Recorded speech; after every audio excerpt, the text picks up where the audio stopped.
Altroz night view.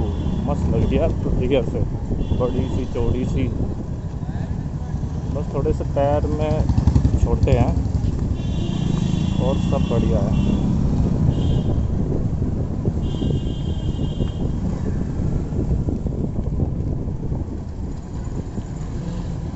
ये देखिए light भी काफ़ी अच्छी लगती है इसकी, बड़ी बड़ी लंबी लंबी सी।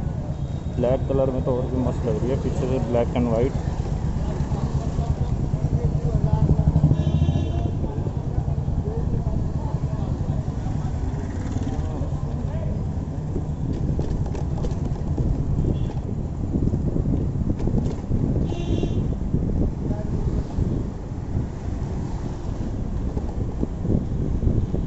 काफ़ी अच्छी लग रही है लाइट रियर में।